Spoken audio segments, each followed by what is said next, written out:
பேரா மஞ்சோங்கில் சொந்த பெற்றோராலேயே கைவிடப்பட்டு அடையாள ஆவணம் எதுவும் இன்றி அவதிப்பட்டு வந்த 13 வயது சிறுமி நிஷாலினிக்கு ஒரு வழியாக விடிவு காலம் பிறந்துள்ளது.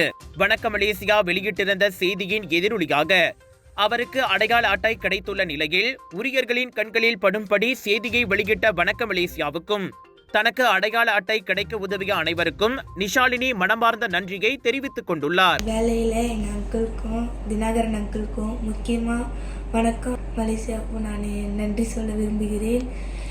இம்மாதம் தான் என்னோட ரொம்ப மகிழ்ச்சியான நாள். ஏன்னா என் அடையாள கார்டு எனக்கு கிடச்சிருச்சு. இதில் என் வாழ்க்கையிலே நான் படித்து முன்னேறி என்னோட வாழ்க்கையில் நான் முன்னேறுவேன்னு உறுதி கொடுக்குறேன்.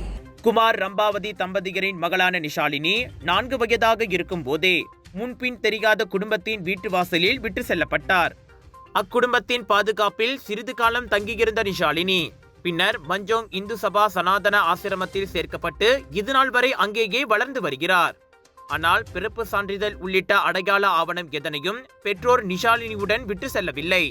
இதனால் ஆரம்ப பள்ளி கல்வியை எப்படியோ முடித்த நிஷாலினி 13 வயதில் இடைநிலை கல்வியை மேற்கொள்வதில் பிரச்சனையை எதிர்நோக்கினார். ஆசிரமத்தில் தன்னை நன்றாக பார்த்து கொண்டாலும் அடையாள ஆவணங்கள் இல்லாததால் தனது எதிர்காலமே கேள்விக்குறியாகியுள்ளது. படிப்பு தடைப்படுவது ஒரு புறம் இருக்க மருத்துவமனை சலுகை கூட தனக்கு கிடைப்பதில்லை என தான் எதிர்நோக்கும் சிரமங்களை அவர் ஏற்கனவே கூறியிருந்த செய்தி பலரின் கவனத்திற்கு சென்று அனைவரையும் கண்கலங்க செய்தது.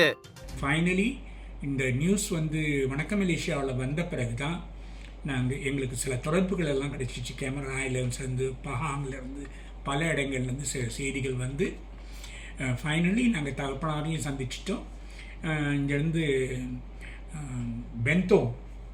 பென்டோங் கூட போய் அங்கே தாயாரையும் ஓரளவு கண்டுபிடிச்சி தாயாரை கையோடு கொண்டு போயிட்டு ரெஜிஸ்ட்ரேஷன் டிபார்ட்மெண்ட்டில் அடையாள கார்டும் பிறந்த சுறாவும் அடையாள கார்டும் அங்கேயே செய்துட்டு இப்போ கையில் அந்த அடையாள கார்டும் கிடச்சிருச்சு.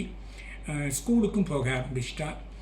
உண்மையாகவே இது ரொம்ப மகிழ்ச்சி. இந்த வேலையில் அனைவருக்கும் இதுக்கு துணையாக இருந்த அத்தனை பேருக்கும் நாங்கள் இந்த வேலையில் நன்றியை தெரிவிச்சுக்கொள்ளணும்.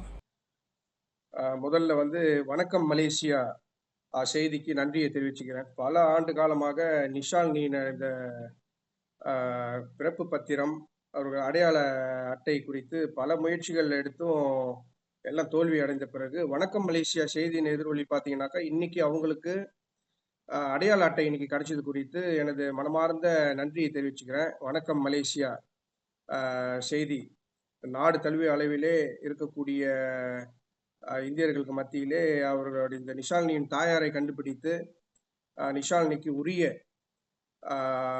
பிறப்பு பத்திரம், குடியுரிமை, அடையாள அட்டை இன்னைக்கு எடுத்து அவங்க இன்னைக்கு பள்ளிக்கு போறாங்கன்னு காரணம் பார்த்தீங்கன்னாக்கா இந்த வணக்கம் மலேசியா அடிப்படையில் இந்த வணக்கம் மலேசியாவிற்கு எனது மனமார்ந்த நன்றியை தெரிவித்துக் கொள்கின்றேன். சமூக ஊடகங்களை பிறரை அவதூறு பரப்பவும் வெட்டிக்கதை பேசவும் என சில தரப்பினரால் தவறாக பயன்படுத்தப்பட்டு வரும் நிலையில் ஒரு குழந்தையின் வாழ்வில் விடிகளை பிறக்க செய்துள்ள இதுபோன்ற நல்ல விஷயங்கள் நடப்பதை பார்ப்பதற்கு மனம் நெகிழ்ச்சி அடைகிறது.